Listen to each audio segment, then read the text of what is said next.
fantasy football. It's important to us. We're all in the same league. Some of us are in more leagues than others, and some of us are in even more leagues than the others. And hate being in 3 leagues. You hate being in 3. Scott, how many are you in?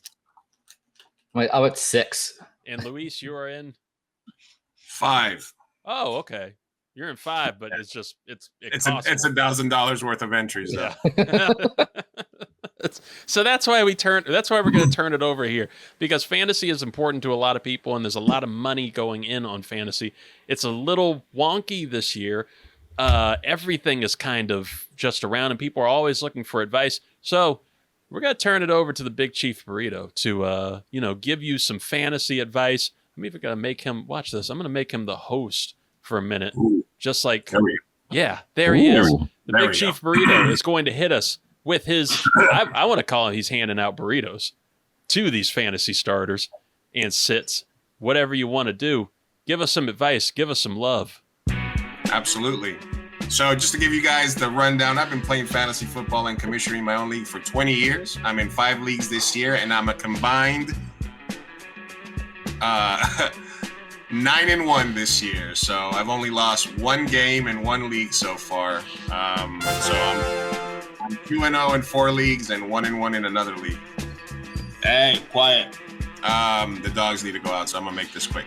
But here it is. Here's the top things that I'm looking at for this year in fantasy football. The trends that I'm seeing so far is, listen. Calm the fuck down. All right. Sorry. The big things about week 2, week 3 of the fantasy football league is that everybody's a professional. Look, even the worst team in the NFL, if Scott, picked 22 seniors from any college team that he wanted, that team would get demolished by the worst team in the NFL. These people get paid to play, so adjustments are being made. So just because things happen in week 1 and week 2, we already see things adjusting in week 2, and week 3 will continue to do so. So the main things that I'm keeping an eye out: should you ride the Kamara train? 2-0, the Saints, smashing on the Cowboys. The schedule gets a little bit tough for him for the next couple of weeks, but after that, it gets super cake in the fantasy playoffs. So I am riding the Kamara train all season long. We're going to keep going. We're not fucking leaving. We're riding Kamara until the wheels fall off. We're fading Ezekiel Elliott. We're fading Devon Achane. The Cowboys are a mess. They didn't bother addressing running back Rico Dow is going to continue to eat up his carries.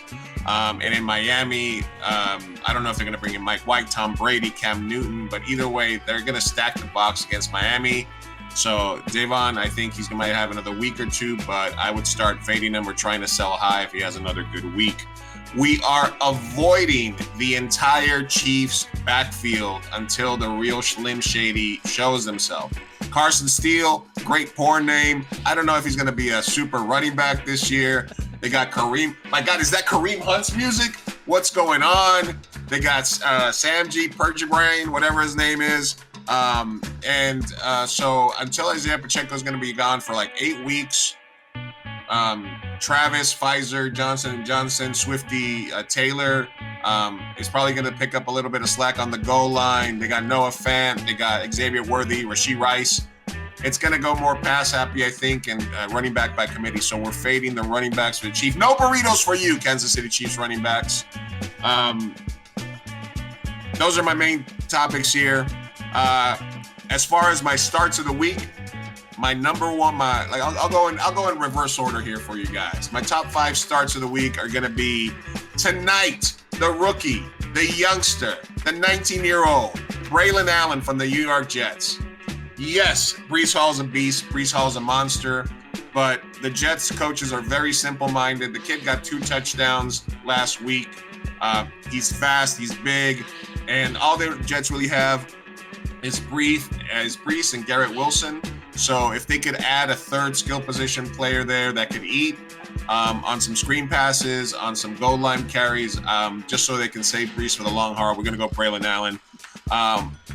Had a bad week 1, rebounded a little bit in week 2. Number 4 for me is Amon-Ra St. Brown from the Detroit Lions. I think he's going to have a monster week this week, and I think he's going to be back to his regular self. Number 3 for me, my quarterback of the week is going to be Kyler Murray. I think it's going to be a shootout against the Lions. They're at home. I see him having a monster game in a shootout with Jared Goff. I'm going to stick with him all season long. Scott will be happy about this. I think this guy's going to be a top 5 wide receiver all season. Chris Godwin. Moved them to the slot, 2 monster games back-to-back, the resurgence of Baker Mayfield. I almost traded Kyron Williams for him in another league this week because I think he's going to be that good. I think Mike Evans is is slowing down a little bit, so Chris Godwin for me is a plug-and-play wide receiver 2 the rest of the season. And my number 1 start of the week, and this will make Zoo and Reed happy, Brian Robinson Jr. Consistency, not a fancy schmancy name, not a Christian McCaffrey, but a kid who's going to have a chance to be a top 6, top 8 running back the entire season. I have him as a running back 2 in a lot of my leagues, and I'm very happy with it. So my start of the week at running back for this week is going to be Brian Robinson Jr. from your Washington Commanders. I'm going to give you guys some sleepers real quick. My sleepers so far, look, as can be seen in Minnesota, when you have a competent quarterback or somebody who's professional at throwing the football, as you can see in New York, Minnesota, and a lot of places this year, Atlanta, when you have somebody who can actually chuck the ball, you get things happening. So, who's that? Is that the Red Rocket? Is that Andy Dalton? The Red Rifle coming through? Deontay Johnson is a sleeper for me this week. I see that there's going to be an uptick in hit production. If he's stashed on your bench or if you see him languishing on somebody else's bench, that's a good trade for candidate. Even if he doesn't do it this week, I would still try to trade a backup or something for him. If you need a start this week, if Nixon is out for the Texans, Cam Akers is still available all places.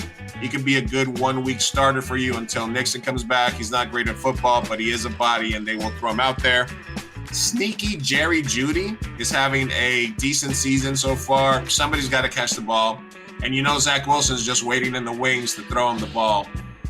So I would say Jerry Jeudy's a good sneaky find somewhere out there. In tight end world, Mike Gesicki, even though he just went questionable today in Cincinnati, the wide receiver room in Cincinnati is all foobarred.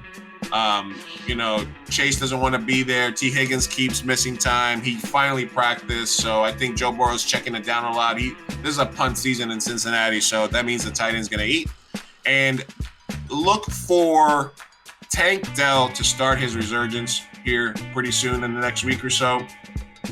Obviously, with the addition of Stephon Diggs, the Texans have a lot of mouths to feed. But I think this goes back to what I said before, adjustment. So once defenses start adjusting and realizing that Nico Collins is him and that Stephon Diggs is always going to, just on name alone, going to require a lot of coverage, Tank Dell is going to start flexing those muscles. Look for a couple of bombs from C.J. Stroud to Tank Dell in the next couple of weeks. And finally, for you guys that play the game correctly, there's a strategy that I use in some leagues, which is just I don't draft the defense, I don't draft the kicker sometimes, and you just stream every week. My top streaming defenses for this week are the Seattle Seahawks. And if you get stuck and you can't have them or they're already on somebody else's team, I like both the Packers and Tennessee. In that the Packers might be opportunistic, and obviously Tennessee going up against Malik Willis and the Packers is also a good fit. Is also a good. Let's take the under on that game. I'm saying. Look at that! I like this advice. We're gonna have to take a lot of this. Yeah, I could use it. Well, no, I could use it in my other league. Oh, dude, I was just happy to hear the mention of Brian Robinson and some respect on his name. The dude has been consistent. He's been a dog. Somebody yelled it in the sports bar the other day that he's a dog. They said just like George Clinton would say. Nasty dogs. I have one league that has Bijan and Brian, and the name of the league is Robin Robinsons. We'll give it to him.